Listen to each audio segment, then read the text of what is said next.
लेकिन इस परिवर्तन में एक बड़ी अजीब सी बात हुई चौधरी साहब। वो अजीब सी बात ये हुई कि अमूमन पहले विचार होता है, उसके बाद ऐलान होता है। हमने देखा है कि 15 अगस्त को मोदी जी ने सीधे ऐलान किया, फिर एक मंत्रियों का समूह बना जिसमें बैठकर विचार हुआ कि भाई ऐलान कर दिया, अब इसे करना कैसे। जो मंत्रियों का समूह बना था उसमें आपकी भी उपस्थिति थी।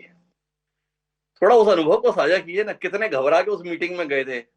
आपको तो अपना भी बजट देना होता है अपने राज्य का। मोदी जी ने ऐलान कर दिया, शायद सरकार कितनी घबराई इस ऐलान से, कैसे सामना किया उस बैठक में बाकी वित्त मंत्रियों की जिज्ञासाओं का, कैसे निपटे उन शंकाओं से। थोड़ा उस अनुभव को साझा कीजिए ना, अगर कर सके तो। जी जी जरूर जरूर। रेट रेशनलाइजेशन की कमिटी पहले से बनी हुई थी।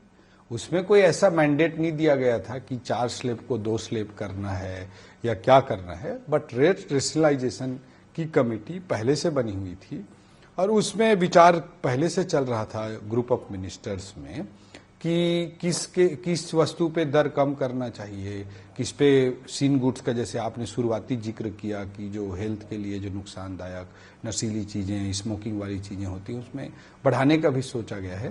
तो जो रेट रेशनलाइजेशन की ग्रुप ऑफ मिनिस्टर्स पहले बनी हुई थी और मोदी जी कोई भी फैसला लेते हैं तो बहुत इन डेप्थ डेलिब्रेशन, बहुत इन डेप्थ एनालिसिस उनकी पूरी टीम करती है, पूरा डिपार्टमेंट करता है, सब लोग करते हैं।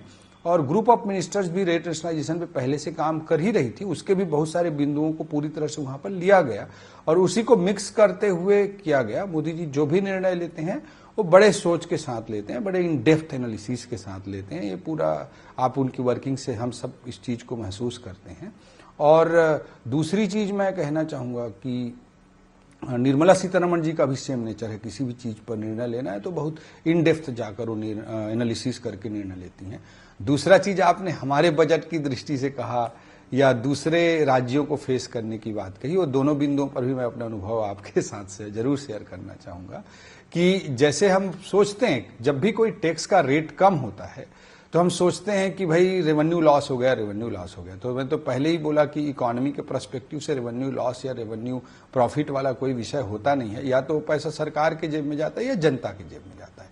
आज हम बोल रहे हैं कि स्टेट के एक्सचेकर पे कमी आएगी, इस तरह की बातें सोच रहे हैं, तो टैक्स का रेट कम किया गया है तो एक झटके में कुछ समय के लिए तो जरूर कमी आती हुई दिखेगी। बट इकोनॉमी का, अर्थव्यवस्था का बेसिक कॉन्सेप्ट है कि वो पैसा कस्टमर के जेब में जाएगा, आम आदमी के जेब में जाएगा।